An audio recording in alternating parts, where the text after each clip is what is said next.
بسم الله الرحمن الرحيم. الحمد لله نحمده ونستعينه ونستغفره ونؤمن به ونتوكل عليه ونعوذ بالله من شرور أنفسنا ومن سيئات أعمالنا. من يهده الله فلا مضل له ومن يضلله فلا هادي له ونشهد أن لا إله إلا الله وحده لا شريك له ونشهد أن سيدنا ومولانا محمدا عبده ورسوله الذي يرسل بالحق بشيرا ونذيرا. أما بعد فأعوذ بالله من الشيطان الرجيم. بسم الله الرحمن الرحيم. فاذكروني أذكركم واشكروا لي ولا تكفرون. يا أيها الذين آمنوا استعينوا بالصبر والصلاة إن الله مع الصابرين. صدق الله العظيم.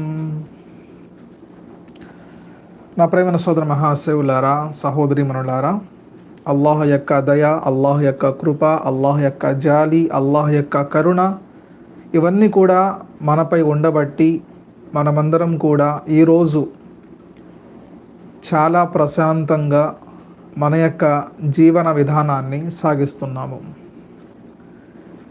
ఈ మాట అనిన వెంటనే మీకు ఏ అనుమానం కూడా రావచ్చు, అదేంటండి మాకెన్నో కష్టాలు ఉన్నాయి, మాకెన్నో ఇబ్బందులు ఉన్నాయి, మాకెన్నో అప్పులు ఉన్నాయి, మాకెన్నో సమస్యలు ఉన్నాయి, మేము ఎన్నో సమస్యలలో ఇరుక్కొని ఉన్నాము.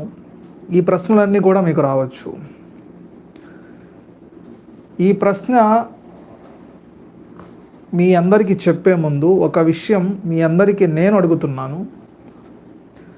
ఈరోజు ఒకవేళ మీకు గనక ఏదైనా ఆరోగ్య సమస్య ఉంటే, ఉదాహరణకి జ్వరం కానివ్వండి, లేదా ఇంకా ఏదైనా ఆరోగ్య సమస్య, జలుబు కానివ్వండి, దగ్గు కానివ్వండి, ఇవన్నీ చిన్ని చిన్ని సమస్యలు. ఒకవేళ పెద్ద అనారోగ్య సమస్యలు ఏదైనా ఉంటే దానికి మీరు పరిష్కారం అల్లాహ్ దగ్గర మాత్రమే తీసుకోవాలి.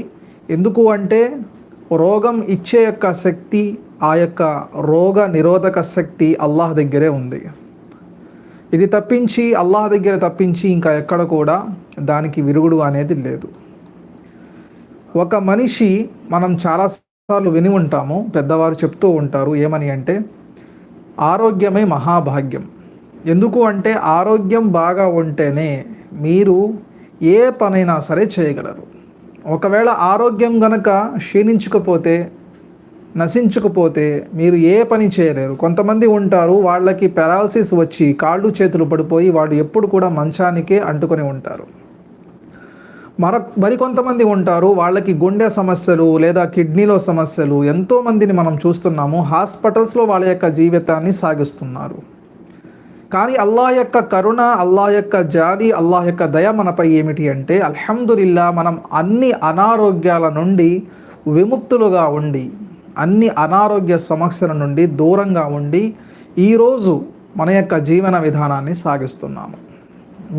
మీరు కూడా చాలామంది హాస్పిటల్స్లో కాస్త కూస్త సమయాన్ని గడిపి ఉంటారు.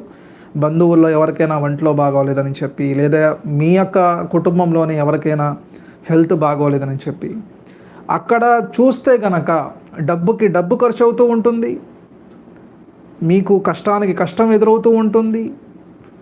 అదేవిధంగా మీ యొక్క సమయాన్ని కూడా అక్కడ ఖర్చు పెట్టాల్సి వస్తుంది. ఈ విషయాలన్నీ పక్కన పెడితే ఎవరైతే అనారోగ్యంతో ఉన్నారో వాళ్ళు మరీ బాధపడుతూ ఉంటారు. ఎందుకు అంటే ఆ యొక్క అనారోగ్యాన్ని తట్టుకోలేక.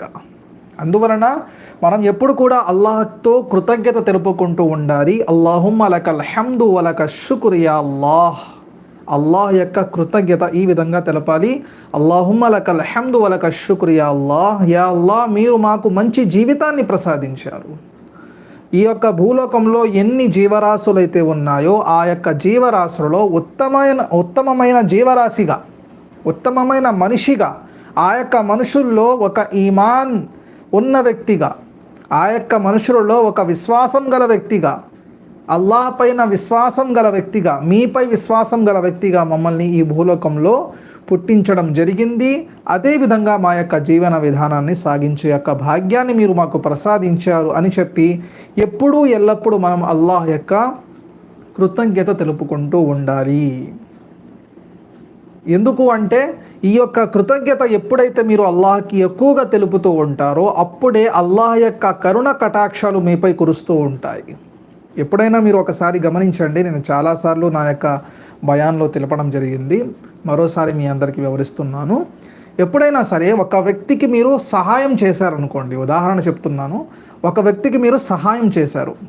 సహాయం చేసిన తర్వాత ఆ వ్యక్తి మీకు థ్యాంక్ యూ అని చెప్పడం కానీ, మీరు మాకు సహాయం చేశారు, మేము మీకు కృతజ్ఞత తెలుపుతున్నాము అని చెప్పి, లేదా మీరు మాకు సహాయం చేశారు అని చెప్పి మనకి ఏదైనా బహుమతి తెచ్చివ్వడం కానివ్వండి, లేదంటే మమ్మల్ని మీతో ప్రేమగా పలకరించడం కానివ్వండి, ఈ విధానాలన్నీ జరిగినప్పుడు మీకేమనిపిస్తుంది?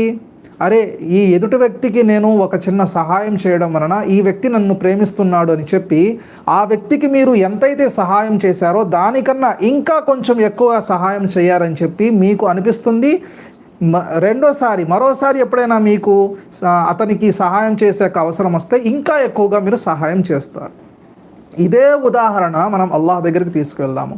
ఏదైతే ఈరోజు మీరు జీవితం సాగిస్తున్నారో, మీరు తీసుకునే శ్వాస కానివ్వండి, మీరు తాగే నీరు కానివ్వండి, మీరు తినే ఆహారం కానివ్వండి, మీరు ఏ భూమి మీద అయితే నుంచున్నారో ఆ యొక్క భూమి కానివ్వండి, మీరు ఏ ఆకాశం కింద అయితే మీరు ఉన్నారో ఆ యొక్క ఆకాశం కానివ్వండి, ఇలా సర్వం మొత్తం కూడా అల్లాహ్ చేతిలో ఉంది. అల్లాహ్ తాలా యొక్క కరుణ లేనిదే, అల్లాహ్ యొక్క ఆజ్ఞ లేనిదే మీరు ఈరోజు ఒక చిన్న శ్వాస కూడా తీసుకోలేరు. అలాంటి అల్లాహ్ యొక్క ఆజ్ఞలో, అల్లాహ్ యొక్క అనుగ్రహంలో మీరు జీవిస్తున్నారు. కాబట్టి అల్లాహ్ యొక్క కృతజ్ఞత మీరు తెలిపారంటే ఇప్పుడు ఉన్న జీవితం కన్నా ఇంకా ఉత్తమమైన జీవితాన్ని అల్లాహు తాలా మీకు ప్రసాదిస్తారు. ఎలా అయితే మీకు నేను ముందు ఉదాహరణ చెప్పానో అదే ఉదాహరణ ప్రకారంగా మీరు గనక సాగించుకుంటూ పోతే, అదే ఉదాహరణ ప్రకారంగా మీరు గనక ఒకసారి ఆలోచిస్తే మీకు అర్థమవుతుంది.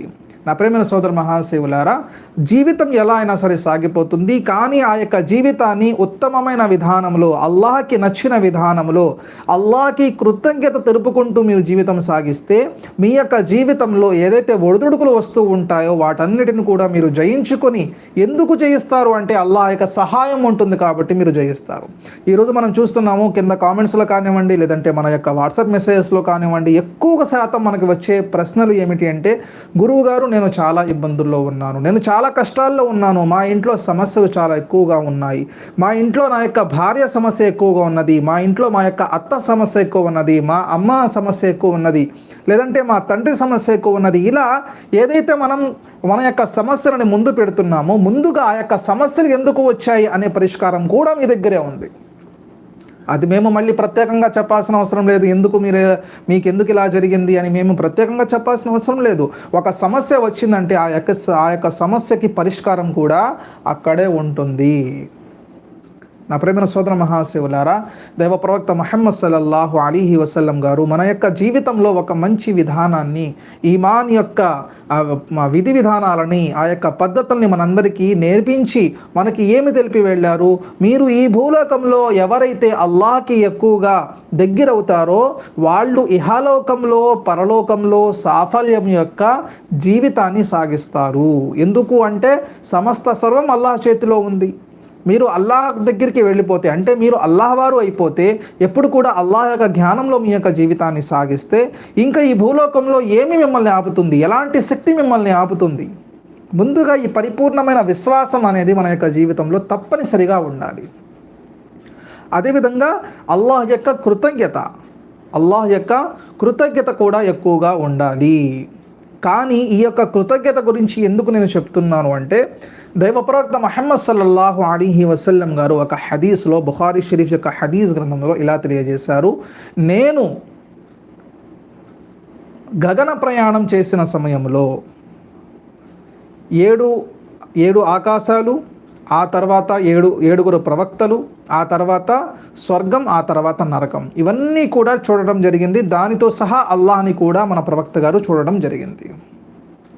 ఇవన్నీ చూసి వచ్చిన తర్వాత ప్రవక్త ముహమ్మద్ సల్లల్లాహు అలీహి వసల్లం గారు ఒకనాడు ఒక ప్రసంగంలో, ఆడవారి యొక్క ప్రసంగంలో ఇలా తెలియజేశారు. ఈ యొక్క హదీస్ బుఖారీ షరీఫ్ యొక్క హదీస్ అందులో రాయబడి ఉన్నది. నేను నరకంలో ఎక్కువ శాతం ఆడవారిని చూడడం జరిగింది. ఏమన్నారు ప్రవక్త గారు స్వయంగా అన్నారు, నరకంలో అప్పుడు నేను చూశాను, నరకంలోకి నేను చూడడం జరిగింది. నరకంలోకి చూసిన సమయంలో ఎక్కువ శాతం ఆడవారు ఆ యొక్క నరకంలో ఉండడం జరిగింది. ఆడవారిని నేను ఎక్కువ శాతం గమనించాను అని ప్రవక్త గారు తెలియజేశారు. దీనికి ఈ యొక్క హదీస్కి మన యొక్క ధార్మిక పండితులు తెలియజేస్తున్న వివరణ ఏమిటి అనగా, ఆడవారిని ఎక్కువ శాతం జహన్నంలో, నరకంలో చూడడానికి గల ముఖ్యమైన కారణం వాళ్ళ యొక్క నోటి దురద. ఈ నోటి దురద ఎలా ఉంటుంది అంటే, వాళ్ళకి తెలిసినా తెలియకపోయినా వాళ్ళ యొక్క చెవిలో ఒక చిన్న మాట పడింది అంటే ఆ యొక్క మాట సత్యమా అసత్యమా, అసలు దాని గురించి ఏమిటి అని చెప్పి కొంచెం కూడా చర్చించకుండా, దాని గురించి కొంచెం కూడా తెలుసుకోకుండా వెంటనే పక్కింటి వారికి, ఎదురింటి వారికి, పైనింటి వారికి ఇలా వాళ్ళు వాళ్ళ యొక్క విషయాన్ని చేరదీస్తారు. మనకి హదీసుల్లో ప్రవక్త గారు తెలియజేస్తున్నారు, ఏదన్నా విషయం మీకు తెలిసింది అంటే కఫా బిల్ మర్ఈ కదిబన్ అన్ యుహద్దిస అఖాహు బికుల్లి మా సమిఅ. ప్రవక్త గారు తెలియజేస్తున్నారు, కఫా బిల్ మర్ఈ కదిబన్ అన్ యుహద్దిస అఖాహు బికుల్లి మా సమిఅ. ఒక మనిషి అబద్ధం కావడానికి దీనికన్నా ఉదాహరణ ఏమీ లేదు. ఒక విషయం వినిన వెంటనే దాన్ని ఎదుటి వారికి చెప్పడానికి, ఇతరులకు చెప్పడానికి సిద్ధపడిపోవడం, దీనికన్నా అబద్ధం ఏమీ ఉండదు. అంటే ఇది కూడా అబద్ధమే. ఒక విషయం వచ్చింది అంటే దాని గురించి చర్చించాలి, అది మంచా చెడా ఏమిటి అంటే. ఇప్పుడు మీకు ఉదాహరణ చెప్తున్నాను. ఒక పక్కింటి వ్యక్తి కానీ, ఎదురింటి వ్యక్తి కానీ ఏదన్నా తప్పు చేశారు అనుకుందాము, లేదంటే వాళ్ళు ఎక్కడన్నా దొంగతనం చేశారు అనుకుందాము. దొంగతనం చేశారంట అని చెప్పి చెవిలో పడిన వెంటనే మనం ఏం చేస్తున్నాము, దొంగతనం చేసేశారు అని ఒక వ్యక్తి చెప్తాడు. ఇంకో ఆడవారు ఏం చెప్తారు, ఇంకో ఇంట్లో ఏం చెప్తారు, ఆ దొంగతనం చేశారు, అది కూడా 10 లక్షలు. మరొకరు చెప్తారు, కాదు 10 లక్షలు కాదు, 15 లక్షలు, 50 లక్షలు. ఇలా ఒక మాట చెవిలో దొంగతనం అని పడిందంటే ఆ యొక్క దొంగతనం ఏమిటి అని చెప్పి కూడా నిర్ధారించుకోకుండా డబ్బు దొంగతనం జరిగిందని చెప్పి వీళ్ళే ఫిక్స్ అయిపోతారు. లేదంటే ఇంత డబ్బు దొంగతనమైందని చెప్పి వీళ్ళే ఫిక్స్ అయిపోతారు. ఇలా వాళ్ళ నోటికి వచ్చింది ఒక ఆలోచన, ఒక మాట వాళ్ళ చెవిలో పడిన వెంటనే దాన్ని వాళ్ళు చాలా ఎక్కువగా ప్రచారం చేస్తారు. అందువలన ప్రవక్త గారు తెలియజేశారు, వీళ్ళ యొక్క నోటి దురద వలన వీళ్ళు నరకంలోకి ఎక్కువగా వెళ్తారు. ఎందుకు అంటే ఈరోజు మనం చూస్తున్నాము, ఎక్కడ చూసినా కూడా మన యొక్క నోటి వలన ఎదుటివారు మనల్ని గౌరవించినా, ఎదుటివారు మనల్ని ప్రేమించిన మన యొక్క నోటి వలనే. అందువలన ఈ నోటిని జాగ్రత్తగా దాచిపెట్టుకోవాలి. అంటే ఉదాహరణకి మాట మాట్లాడే ముందు ఆచి తూచి ఎదుటి వాళ్ళు ఎవరు, మేము ఎవరితో మాట్లాడుతున్నాము, ఇవన్నీ కూడా తెలుసుకొని దానికి వాళ్ళు సమాధానం చెప్పాలి. ఆడవారికి అయితే మరీ బాధ్యతలు ఉన్న ఇస్లాం ధర్మంలో ఈరోజు ఇంతకుముందు లేదంటే నిన్నో ఎప్పుడో చూశాను, ఒక యూట్యూబ్ ఛానల్ చూశాను. ఆడవారు ఒక ఆడ వ్యక్తి అయి ఉండి యూట్యూబ్ ఛానల్ పెట్టారు. అల్హమ్దులిల్లాహ్, పెట్టండి, తప్పేం లేదు. కాకపోతే మీ యొక్క టాలెంట్ చూపించుకోవడానికి యూట్యూబ్ ఛానల్ పెట్టాలి కానీ మీ యొక్క అందాలు చూపించుకోవడానికి కాదు. అందం అనేది భర్తకి మాత్రమే సొంతం ఇస్లాం ధర్మం ప్రకారంగా. కానీ ఆ యొక్క అందాన్ని నలుగురు వ్యక్తులకు కాదు, 100 మందికి వ్యక్తులు కాదు, ఎన్నో వేల మందికి చూపించడానికి ఈరోజు ఒక ముస్లిం ఆడ వ్యక్తి సిద్ధమవుతుంది అంటే ఇస్లాం వాళ్ళకి ఏమి నేర్పిస్తుంది, ఇస్లాం అసలు వాళ్ళకి ఏం నేర్పిస్తుంది, వాళ్ళు ఏం నేర్చుకుంటున్నారు, ఇది కూడా మనం ఒకసారి అర్థం చేసుకోవాలి. నా ప్రేమైన సహోదరి మనులారా, నేను ఎవరిని కూడా తప్పుగా కించపరచట్లేదు, తెలియజేస్తున్నాను ఇస్లాం ధర్మం ఏమి చెప్తుంది, మనమేం చేస్తున్నాము. ఇప్పుడు ధార్మిక పండితులు ఎవరైనా కూడా మీ యొక్క మంచి, అంటే సమాజం యొక్క మంచి, ధర్మం యొక్క మంచి కోరుకుంటారు. అందువలన ఎవరైతే మా యొక్క ప్రసంగాలు, మా యొక్క విషయాలు, మా యొక్క మంచి మాటలు వింటారో వాళ్ళందరికీ మేము తెలియజేసే విషయం ఏమిటి అంటే మంచి నడవడిక, ప్రతి ఒక్కరూ స్వర్గంలోకి వెళ్ళాలి, వాళ్ళతో సహా మేము వెళ్ళాలి, మాతో సహా వాళ్ళు రావాలి. ఇదే ఉద్దేశంతో ఏ మాట చెప్పినా కూడా ఆచి తూచి 1కి 10 సార్లు ఆలోచించి మరి ఒక మాట మేము మీ ముందు పెడతాము. ఎందుకు అంటే అందరం బాగుండాలి అని చెప్పి. ఈరోజు నేను ఒక మాట చెప్పానని చెప్పి కొంతమందికి కోపం రావచ్చు, అదేంటి అలా అంటున్నారని చెప్పి. కానీ ఇస్లాం ధర్మం ఏమి బోధిస్తుంది, అల్లాహ్ తాలా మనకి ఏమి ఆజ్ఞ ఇచ్చారు, ప్రవక్త గారు ఏమి బోధన చేశారు, దాని ప్రకారంగా మనం మన యొక్క జీవితం సాగించాలి తప్ప ఇష్టారాజ్యకరమైన జీవితాన్ని మనం సాగించకూడదు. ప్రవక్త గారు ఏమంటున్నారు, ఆడవారు వాళ్ళ యొక్క నోటి దురద వలన నరకానికి వెళ్తారు, ఆ యొక్క నోటి దురద తగ్గించుకోవాలి అని చెప్పి ప్రవక్త గారు ఆ కాలంలోనే 1450 సంవత్సరాల ముందుగానే ప్రవక్త గారు ఈ యొక్క బోధన ఆడవారి యొక్క ప్రసంగంలో తెలియజేయడం జరిగింది. అదేవిధంగా రెండవ విషయం ప్రవక్త గారు తెలియజేశారు, వాళ్ళు ఎంత పెట్టినా కూడా ఎహ్సాన్ ఫరాముష్ అంటే ఎంత పెట్టినా కూడా ఎంత ఇచ్చినా కూడా వాళ్ళు లాస్ట్కి అనే విషయం ఏమిటంటే నువ్వు నాకు ఏం పెట్టావు. ఈ విషయం నేను కూడా చెప్పట్లేదు, ప్రవక్త గారు స్వయంగా చెప్పారు. నేను మీకు రిఫరెన్స్ కూడా ఇచ్చాను. బుఖారీ షరీఫ్ యొక్క హదీస్ గ్రంథంలో దైవ ప్రవక్త ముహమ్మద్ సల్లల్లాహు అలైహి వసల్లం గారు తెలియజేశారు.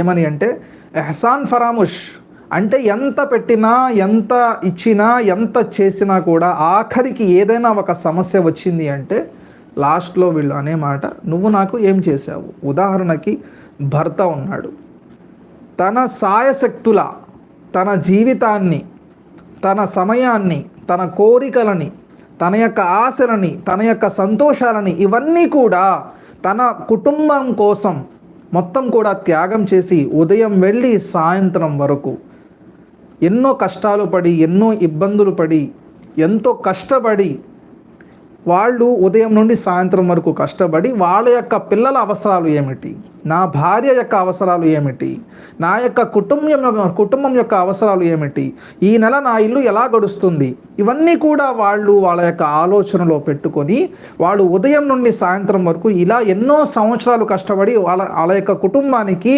ఎలాంటి ఆపద రాకుండా, ఎలాంటి ఇబ్బంది రాకుండా వాళ్ళ యొక్క కుటుంబాన్ని ఒక మంచి హోదాలు పెట్టాలి అని చెప్పి వాళ్ళు కష్టపడి మరి తన భార్యని చూసుకొని వాళ్ళ యొక్క పిల్లల్ని చూసుకొని వాళ్ళు జీవితం సాగిస్తూ ఉండి ఒకవేళ అనుకోని పరిస్థితులలో ఆ భర్తకి, ఆ మగవాడికి ఏదైనా సమస్య వచ్చి ఈ ప్రతి నెల 20,000 సంపాదించేవాడు ఒక నెల 15,000 మాత్రమే సంపాదించాడు, దాని వలన ఇంట్లో కొంచెం ఇబ్బంది వచ్చింది అంటే కొంతమంది ఆడవారు ఉన్నారు, అల్హమ్దులిల్లా వాళ్ళు అర్థం చేసుకుంటారు. ఎందుకంటే వాళ్ళకి ధర్మం గురించి, అల్లాహ్ గురించి, తన భర్త పైన ఉన్న నమ్మకం గురించి, తన భర్త కష్టపడే యొక్క కష్టాన్ని గురించి వాళ్ళకి తెలుస్తుంది కాబట్టి వాళ్ళు అర్థం చేసుకుంటారు. కానీ కొంతమంది ఎలా ఉంటారు అంటే ఏం చేసావు నువ్వు, ఈ నెల ఏం చేసావు, ఈ నెల 5,000 నాకు తక్కువ అయ్యాయి, అవేం చేసావు అని మాట్లాడతారు. అదేవిధంగా అసలు నువ్వు నాకు జీవితంలో ఏమీ చేయలేదు, నువ్వు నాకు ఏమీ చేయలేదని చెప్పి ఆఖరిగా ఒక మాట చెప్పేస్తారు. ఇలా మాట చెప్పడం వలన ఏమవుతుంది, ఇక్కడ మగవారి మనసుకి బాధ కలుగుతుంది. వాళ్ళు అంటారు, అదే నేనేంటి ఇంత త్యాగం చేసి నా యొక్క సమయాన్ని కానీ, నా యొక్క ఆ కష్టాన్ని కానీ నేను త్యాగం చేసి నా యొక్క కుటుంబం కోసం నేను ఎంత చేస్తే నా భార్య లాస్ట్కి ఆఖరికి ఇలా అంది, నువ్వు నాకేం చేయలేదని చెప్పి. మరి ఇన్ని సంవత్సరాలు నేను చేయనిదే నా పిల్లలు పెద్దవారు అయ్యారా, ఇన్ని సంవత్సరాల నుంచి నేను చేయనిదే నా యొక్క కుటుంబం ఈరోజు ఈ స్థానంలో ఉందా, ఇవన్నీ ఆలోచనలు మగవారికి వస్తాయి. అందువలన ప్రవక్త ముహమ్మద్ సల్లల్లాహు అలైహి వసల్లం గారు తెలియజేస్తున్నారు, ఎహ్సాన్ ఫరాముష్ అనేది ఉండకూడదు. తిని కూడా తినలేదు అనే మాట ఆడవారి నోటి కాదు, ఆడవారి యొక్క పుట్టుకలోనే ఉంది. అందువలన ఆడవారిని నేను నరకంలో ఎక్కువగా చూశాను అని చెప్పి దైవ ప్రవక్త ముహమ్మద్ సల్లల్లాహు అలైహి వసల్లం గారు చాలా వివరంగా తెలియజేయడం జరిగింది. నా ప్రేమైన సహోదర మహాశయులారా, సహోదరీమణులారా, నేను మీ అందరికీ తెలియజేసే విషయం ఏమిటి అంటే ఏదైనా కానీ అల్లాహ్ యొక్క కృతజ్ఞత మీరు తెలుపుకుంటూ ఉండాలి. ఇస్లాం ధర్మం ప్రకారంగా మీ యొక్క జీవితం సాగించాలి. ఈరోజు ఎక్కడ చూసినా కూడా ఆడవారికి ఎక్కువగా పవర్ ఉందని చెప్పి మగవారిని కించపరిచే యొక్క మాటలు చెప్తూ, కించపరిచే యొక్క విషయాలు వాళ్ళ ముందు పెడుతూ, నువ్వు ఏం చేస్తావు అన్నట్టుగా వాళ్ళ యొక్క జీవితాన్ని సాగిస్తూ, నువ్వే కాదు నేను సంపాదిస్తున్నానని చెప్పి వాళ్ళకి సరిసమానంగా రావడం, ఇవన్నీ కూడా ఆడవారి యొక్క ఆలోచనలు ఏదైతే ఉన్నాయో ఇవన్నీ కూడా అంత సరైనవి కాదు. ఎందుకు అంటే ఆడవారికి కానివ్వండి, మగవారికి కానివ్వండి, భార్యాభర్తల మధ్యలో సంబంధాలు ఏదైతే ఉన్నాయో, ప్రేమ ఆప్యాయతలు ఏవైతే ఉన్నాయో వాటన్నిటికి కూడా కొన్ని నిబంధనలు, కొన్ని పద్ధతులు, కొన్ని ఆలోచనలు ఉంటాయి. దాని ప్రకారంగా వాళ్ళు జీవితం సాగించాలి. కొన్ని హక్కులు ఉంటాయి, ఆ హక్కుల ప్రకారంగా వాళ్ళు జీవితం సాగించాలి.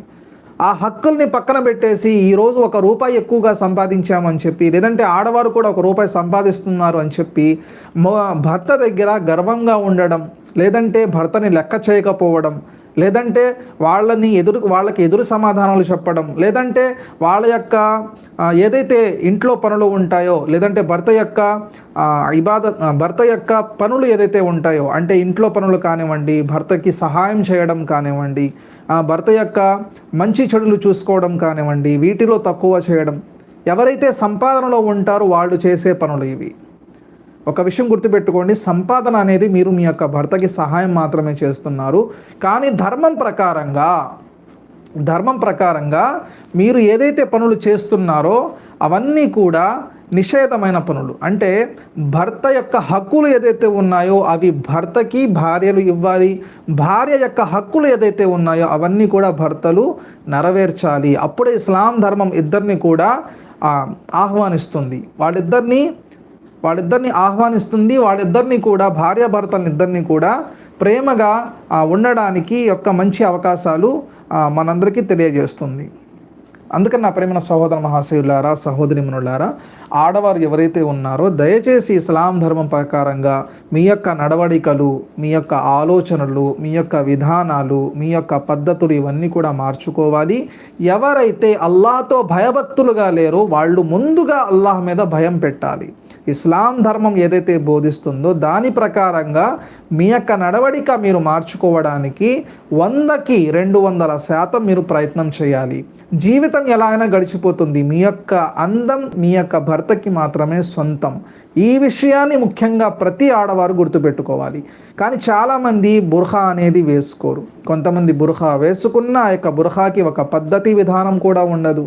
కొంతమంది వాళ్ళకి ఆ ఇస్లాం ధర్మంలో ఉన్న విధి విధానాలు, పద్ధతులు తెలియక ఎవరైనా వస్తే చాలు వాళ్ళని మాట కలుపుకొని భాయ్ అంటారు, లేదంటే అదంటారు, ఇదంటారు, అంకుల్ అంటారు, ఏదో ఒకటి అనేసి వాళ్ళతో డైరెక్ట్గా మాట్లాడడానికి ప్రయత్నం చేస్తారు. ఎందుకు అంటే ఇస్లాం ధర్మం గురించి వాళ్ళకి అవగాహన లేక. ఇస్లాం ధర్మంలో ఆడవారికి ఒక ప్రత్యేకమైన స్థానం ఉన్నది.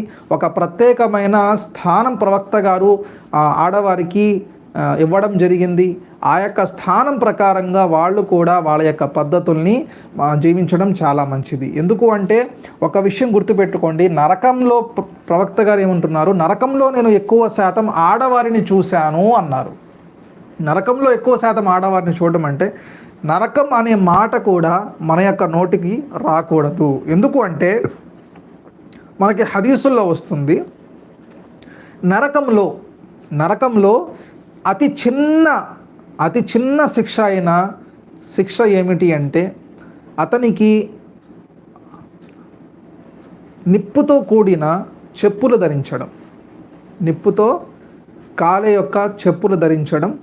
ఆ యొక్క చెప్పులు ఆ యొక్క వ్యక్తి ధరించిన తరువాత అతని యొక్క మెదడు నుండి అన్నం ఎలా అయితే ఉడుకుతుందో అతని మెదడు కూడా అలా ఉడికి ఇలా పొరలుగా వచ్చేస్తుంది.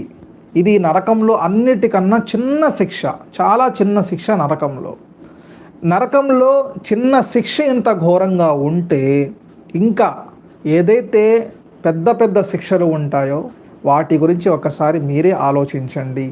ఆ యొక్క శిక్షలు ఎంత ఘోరంగా ఉంటాయో అని చెప్పి. అలాంటి నరకం యొక్క ప్రదేశంలోకి ఎక్కువ శాతం వెళ్ళేది ఆడవారు అని చెప్పి ప్రవక్త గారు తెలియజేస్తున్నారంటే ఆడవారు ఎంత జాగ్రత్తగా వాళ్ళ యొక్క జీవన విధానాన్ని సాగించాలి అనేది నేను మీ ముందే పెడుతున్నాను. అందుకని నా ప్రేమ సోదర మహాశివులారా, సహోదరీమణులారా, అల్లాహ్ యొక్క భయభక్తులలో మీ యొక్క పిల్లల యొక్క హక్కులు ఆచరిస్తూ, మీ యొక్క భర్త యొక్క హక్కులు ఆచరిస్తూ, అదేవిధంగా ఇంట్లో ఏదైతే మీరు సమస్యలు ఎదుర్కొంటున్నారో ఆ యొక్క సమస్యకి పరిష్కారం అల్లాహ్ ముందు పెట్టాలి. ఎందుకంటే నేను ఆడవారి గురించి ఇంత ఎక్కువగా ఎందుకు చెప్తున్నాను అంటే ఈరోజు ఏ సమస్య వచ్చినా, ఎలాంటి ప్రాబ్లం వచ్చినా దానికి ఒక ముఖ్యమైన కారణాన్ని కనుక మీరు వెతికితే ఎక్కువ శాతం ఆడవారే కనిపిస్తారు. ఈరోజు బాబాలు బాగా ఫేమస్ అయిపోయి ఎవరైతే చూచూ మంత్రాలు వేస్తున్నారో, ఎవరైతే దర్గాల దగ్గర కూర్చొని తాయెత్తులు కడుతున్నారో, ఎవరైతే మీరు మీపై అసరాతు ఉన్నాయి అని చెప్పి, లేదంటే మీకు గాలి సోకింది అని చెప్పి, లేదంటే మీకు ఫలానా సమస్య ఉందని చెప్పి ఎంతమందినైతే మనం చూస్తున్నామో, వీళ్ళందరూ కూడా ఎన్నో బిల్డింగులు కట్టుకొని విదేశాలకు వెళ్ళిపోయి ఎన్నో వాళ్ళ యొక్క బ్యాంక్ బ్యాలెన్స్లు కానివ్వండి వాళ్ళు బాగా సంపాదించుకున్నారు. దానికి గల కారణం ఎవరు? ఆడవారే. ఎందుకు అంటే వాళ్ళకు ఒక చిన్న సమస్య వచ్చిందంటే వీళ్ళ యొక్క సమస్య తీరడానికి అల్లాహ్ ముందుకు వెళ్ళరు, అల్లాహ్ ముందు చేతులు జోడించరు. అల్లాహ్ ముందు చేతులు జోడించాల్సిన అవసరమే లేదు. ఎందుకంటే వాళ్ళకి వెంటనే పరిష్కారం కావాలి. వెంటనే పరిష్కారం కావాలంటే ఎక్కడ ఉన్నారు, ఏ బాబా ఉన్నారు, ఎవరి దగ్గరికి వెళ్ళి మేము సమస్యకి పరిష్కారం తీసుకోవాలి, ఇదే ఆలోచిస్తారు తప్ప అరే ఈ భూలోకం సృష్టించింది అల్లా, ఈ భూలోకంలో ఉన్న జీవరాశులు సృష్టించింది అల్లా, ఈ భూలోకంలో ఉన్న ప్రతి సమస్యకి పరిష్కారం అల్లాహ్ దగ్గర ఉన్నది అనే నమ్మకం వీళ్ళు కోల్పోయారు. కాబట్టి ఆ యొక్క నమ్మకం వీళ్ళు కోల్పోయారు కాబట్టే వీళ్ళకి బాబాలు కనిపిస్తున్నారు, వీళ్ళకి తాయెత్తులు కనిపిస్తున్నాయి, వీళ్ళకి ఎవరన్నా ఎక్కడన్నా ఏదన్నా ఉంటే అక్కడ కూడా వాళ్ళు వెళ్ళిపోతున్నారు. మరో బాధాకరమైన విషయం ఏమిటి అంటే కొన్ని పల్లెటూరుల్లో ఇలాంటి సంఘటనలు కూడా జరుగుతున్నాయి. ఒకవేళ మీకు కనుక ఇలాంటి సంఘటన ఎదురవుతే ముందుగా మీరు రియాక్ట్ అవ్వాలి. ఆ యొక్క సంఘటన ఏమిటి అంటే కొంతమంది ఆడవారికి దీన్ గురించి, ఇస్లాం గురించి, అల్లాహ్ గురించి తెలియక వాళ్ళకి ఏదైనా సమస్య వచ్చింది అంటే వేరే మతాలలో కూడా వెళ్ళి, మేము చాలా చోట్లకి వెళ్ళాము, చాలా చోట్ల కలిసాము, చాలామందితో మాట్లాడాము. ఎవరైతే 5 పూటలు నమాజ్ చదివేవారు ఉన్నారో, అల్లాహ్ని నమ్ముకునేవారు ఉన్నారో వాళ్ళకి అల్లాహ్ దగ్గర నుంచి పరిష్కారం దొరకలేదు అని చెప్పి చర్చిలకు వెళ్ళి చర్చిల్లో కూర్చొని అక్కడ భజనలు చేయడం కూడా మేము చూసాము, మా యొక్క కళ్ళతో చూసాము. ఎందుకు? ఎవరు భయ్ అంటే ఆడవారే అక్కడ ముఖ్యమైన కారణం. మా ఆవిడ వెళ్ళింది, అక్కడ ఏదో ఆమెకి మంచిగా ఎదిగిందంట, అందుకనే మా పిల్లల్ని కూడా తీసుకెళ్తుంది, ఇప్పుడు నేను కూడా వెళ్తున్నానని చెప్పి చాలామందిని మేము చూడటం జరిగింది. ఎందుకు? ఏదైనా ముఖ్య కారణం ఆడవారిదే ముఖ్య హస్తం ఉంటుంది. అందువలన మంచైనా చెడైనా మనం మామూలుగా పెద్దవారి నోటితో కూడా వింటాము, ఇల్లు బాగుపడాలంటే ఇంట్లో ఆడవారు కూడా బాగుపడాలి. ఇల్లు బాగుపడాలంటే ఇంట్లో ఆడవారు బాగుపడాలనే మాటకి అర్థం ఏమిటి అంటే ఇంట్లో ఏ సమస్య జరిగినా కూడా, ఇంట్లో ఎలాంటి పరిస్థితి వచ్చినా కూడా ఆడవారి యొక్క ఆలోచనలోనే ఉంటాయి. ఇప్పుడు భర్త ఏముంది, భార్య ఏది చెప్తే అది కొంతమంది వింటారు, కొంతమంది వినరు. కానీ భార్య మాట కూడా తీసుకుంటారు. ఈమె ఏం చెప్తుంది అసలు, ఎందుకంటే ఇంట్లో పరిస్థితులు ఆడవారికి తెలుస్తాయి. కాబట్టి ఇంట్లో సమస్యల గురించి మగవారు ఆడవారిని అడుగుతారు, భార్యనే అడుగుతారు. ఆ భార్య ఏదైతే చెప్తుందో దాని ప్రకారంగా మగవారు చేస్తూ ఉంటారు. అందువలన ముఖ్య కారణం ఆడవారికి, ముఖ్య హస్తం ఆడవారికి ఉంటుంది. కాబట్టి మీరు మీ యొక్క ఇంట్లో బరకత్ రావాలి అంటే 5 పూటల నమాజ్ చదవండి. ఎలా అయితే మీ యొక్క పిల్లవాడిని స్కూల్కి పంపించడానికి ఉదయం 5 గంటలకు లేచి ఇంట్లో క్యారేజ్ ఇవ్వండి, మీ యొక్క భర్తని రెడీ చేయడానికి, మీ పిల్లల్ని రెడీ చేయడానికి మీకున్న బాధ్యతలు ఏదైతే ఉన్నాయో ఇవన్నీ కూడా మీరు ప్రత్యేకంగా తీసుకొని మీరు ఎలా అయితే ఉదయం నుండి సాయంత్రం వరకు కష్టపడుతున్నారో మీ యొక్క కష్టములో కాస్త సమయం అల్లాహ్ కోసం తీయండి. కాస్త సమయం మీ జీవితం బాగు చేసుకోవడానికి తీయండి. కాస్త సమయం ఏ పిల్లవాడినైతే మీరు బాగా రెడీ చేసి స్కూల్కి పంపించారో ఆ పిల్లవాడు బాగుపడడానికి కాస్త సమయం తీయండి. ఏ పిల్లవాడినైతే మీరు కష్టపడి స్కూల్కి పంపించారో, యూనిఫామ్ వేసి, షూట్స్ వేసి, అతనికి మొత్తం అన్ని విధాలుగా మీరు చేసి పంపించారో, ముందుగా ఆ పిల్లవాడు ఎక్కడైతే వెళ్ళాడో ఆ ప్రదేశానికి వెళ్ళి చేసే పని ఏదైతే ఉందో దాంట్లో కనుక ఆ పిల్లవాడు విజయం పొందాలి అంటే అది తల్లిదండ్రుల చేతిలో ఉన్నది, తల్లిదండ్రుల యొక్క దుఆలో ఉన్నది. మీ పిల్లవాడు చదువుకోవాలని మీరు అనుకుంటున్నారు, కానీ చదువుకోవాలంటే ముందుగా అల్లాహ్ యొక్క కరుణ ఉండాలి, అల్లాహ్ యొక్క కరుణ కటాక్షాలు ఉండాలి. అవి ఉండాలంటే ముందుగా మీరు అల్లాహ్ దగ్గర నుంచి తీసుకోవాలి, అల్లాహ్తో దుఆ అడగాలి. మీ భర్త ఉన్నాడు, ఉదయాన్నే రెడీ అయ్యాడు, పనికి వెళ్ళాడు. మీ భర్తకి పని జరగాలంటే, మీ భర్త ఈరోజు రూపాయి సంపాదిస్తున్నాడు, రేపొద్దున 10 రూపాయలు సంపాదించాలంటే మీరు దుఆ చేయాలి. అల్లాహతో అడగాలి, ఏ అల్లా నా భర్త ఫలానా పని కోసం వెళ్ళాడు, అతనికి మీరు సహాయం ప్రసాదించండి, అతని ఏదైతే సంపాదిస్తున్నాడో దాంట్లో మీరు బరకత్ ప్రసాదించండి. నా పిల్లవాడు ఎక్కడికైతే చదువుకోవడానికి వెళ్ళాడో నా పిల్లవాడికి మంచి జ్ఞానాన్ని ప్రసాదించండి, మంచి చదువుని ప్రసాదించండి. ఎలా మా ఇంట్లో ఫలానా సమస్య ఉంది, దానికి పరిష్కారం ఇవ్వండి. ఇలా అల్లాహతో డైరెక్ట్గా అడిగే యొక్క ప్రయత్నం మీరు చేయాలి. అల్లాహతో డైరెక్ట్గా మాట్లాడే అవకాశం ఉంది కదా, అయినా కూడా దాన్ని వినియోగించుకోకుండా భర్త వెళ్ళాడు అంటే కొంతమంది ఆడవారు, అందరి గురించి మాట్లాడట్లేదు, కొంతమంది ఆడవారు ఎవరైతే చేస్తున్నారో వాళ్ళకి గుర్చుకుంటుంది, ఎవరైతే చేయట్లేదో వాళ్ళకి మేము చేయట్లేదు కదా అని చెప్పి వాళ్ళు ధైర్యంగా ఉంటారు. భర్త వెళ్ళిన వెంటనే ముందుగా టీవీ ఆన్ చేయడం, టీవీ ముందు కూర్చోవడం, వాళ్ళకి ఏదైతే వినోదం చూడాలనిపిస్తుందో ఆ యొక్క వినోదం చూసుకుంటూ వాళ్ళ యొక్క జీవితాన్ని చాలా సీదాసాదాగా, చాలా సంతోషకరంగా, ఆహ్లాదకరంగా కొంతమంది ఆడవారు సాగించడానికి ప్రయత్నాలు చేస్తున్నారు. ఏదన్నా అంటే ఇంకేముందండి మేము చేయాల్సింది, భర్త వెళ్ళిపోయాడు, పిల్లలు వెళ్ళిపోయారు, ఇంకా మాకేం పని ఉంది, ఉదయం నుండి సాయంత్రం వరకు వాళ్ళు వచ్చే వరకు ఇంట్లో పనులు చేసుకోవడం, టీవీ చూసుకోవడం, లేదంటే పక్కింటి వారు ఎదుటి వారు వాళ్ళు వీళ్ళు వస్తే వాళ్ళతో కూర్చొని బాతాఖానీ వేయడం, ఇంకా మాకు ప్రత్యేకమైన పని ఏముంది అని చెప్పి చాలామంది అనుకుంటూ ఉంటారు. ఇదే ఇక్కడ మీరు చాలా పెద్ద తప్పు చేస్తున్నారు. మీరు అనుకుంటున్నారు మీ యొక్క సమయం గడిచిపోతుందని చెప్పి, కాకపోతే మీరు గడిపే ప్రతి సెకండ్ కూడా రేపొద్దున అల్లాహకి సమాధానం చెప్పాలి అనే ఆలోచనని మీరు మర్చిపోతున్నారు. జీవితం ప్రతి ఒక్కరికి ఉంటుంది, సాగిస్తారు, కానీ ఆ యొక్క జీవితాన్ని సరైన విధానంలో ఉదయం నుండి సాయంత్రం వరకు మీరు ఖాళీగా ఉంటున్నారే, ఎంతమంది ఉన్నారు ప్రతిరోజు 5 పూటల నమాజ్ నేను చదువుతున్నాను అనేవారు. మీరు నమాజ్ చేయకపోతే మీ ఇంట్లో బరకత్ ఎక్కడ ఉంటుంది? మీరు నమాజ్ చేయకపోతే మీ భర్త ఎన్ని వేలు తెచ్చినా, ఎన్ని లక్షలు తెచ్చినా అవన్నీ కూడా ఎక్కడ ఉంటాయి? మీ ఇంట్లో నమాజ్ లేకపోతే రహ్మత్ యొక్క దైవదూతలు ఎక్కడ వస్తాయి? 5 సాయంత్రం 6 అవుతుంది, ఇంట్లో టీవీ మోగుతూ ఉంటుంది, ఉదయం 6 అవుతుంది, ఇంట్లో పడుకుంటూ ఉంటాము. హదీస్లో మనకి ఏమొస్తుంది?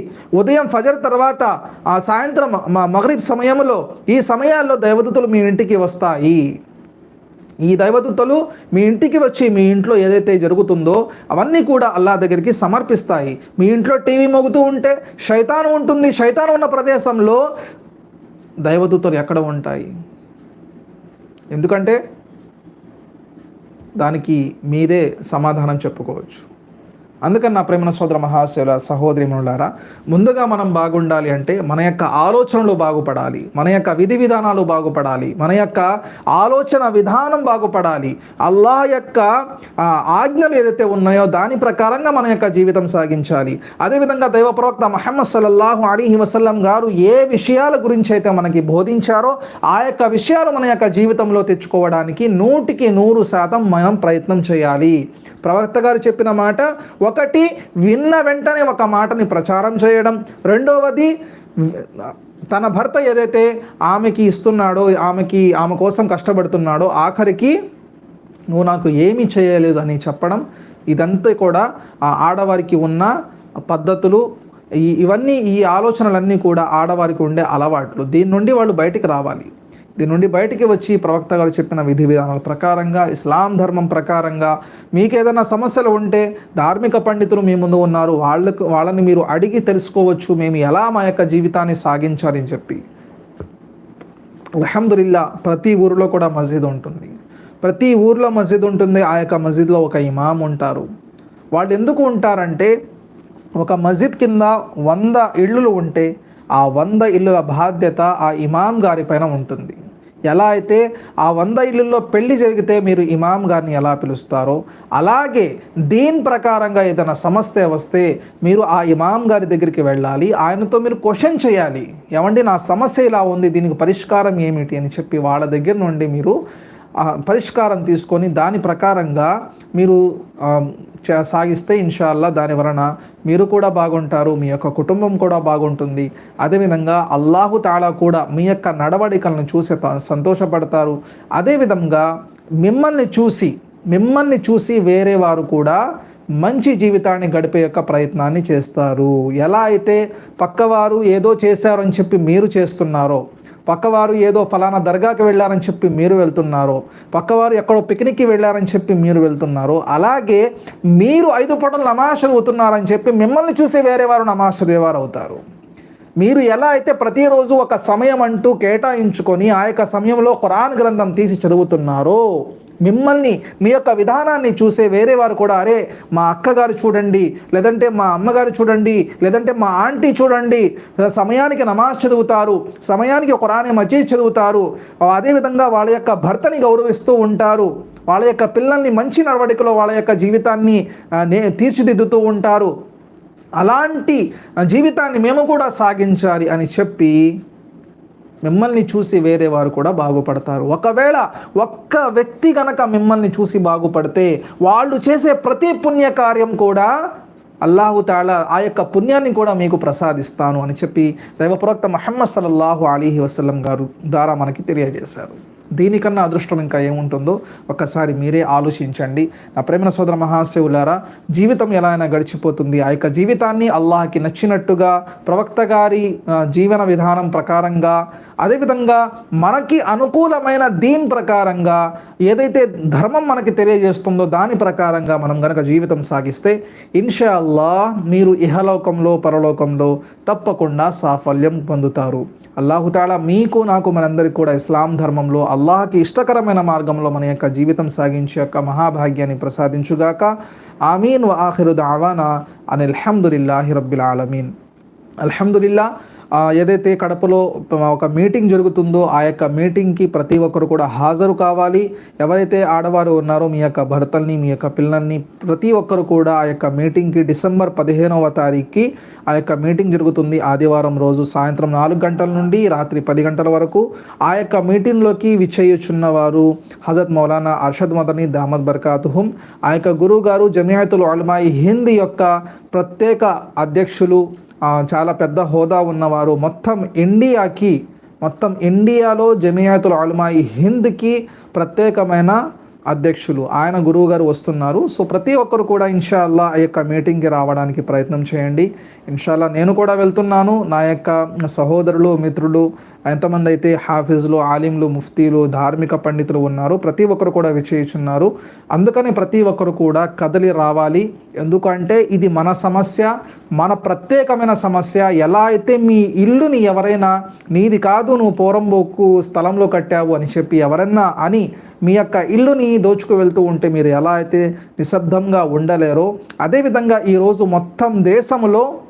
మొత్తం భారతదేశంలో మన యొక్క వక్ఫ్ బోర్డ్ యొక్క ఆస్తులు ఏదైతే ఉన్నాయో దానిపైన కన్ను వేయడం జరిగింది. దాన్ని దోచుకోవాలని చెప్పి చాలామంది కాచుకొని కూర్చున్నారు. సో దానికి విరుద్ధంగా, దానికి వ్యతిరేకంగా మనమందరం కూడా మాట్లాడాలి. మనమందరం కూడా మన యొక్క మాట తీరుగా మనం వాళ్ళకి చెప్పాలి. అంటే మన యొక్క సైన్యం ఎంత ఉందో వాళ్ళందరికీ మనం చూపించాలి. అందువలన ప్రతి ఒక్కరు కూడా ఏదైనా మా పనులు ఉంటే కొంచెం వెనక ముందు చేసుకొని ఆ యొక్క సభలో రావడానికి 100కి 100% మీ అందరూ ప్రయత్నించారని చెప్పి నేను నా తరపు నుండి తెలుగు ఇస్లాం ధర్మం మా యొక్క టీం తరపు నుండి నేను మీ అందరికీ ప్రత్యేకంగా ఆహ్వానం పలుకుతున్నాను. అదేవిధంగా మజ్లిసుల్ ఉలమాయి హింద్ ఏదైతే ఉందో దాని తరపు నుండి కూడా మీ అందరికీ నేను ఆహ్వానం పలుకుతున్నాను.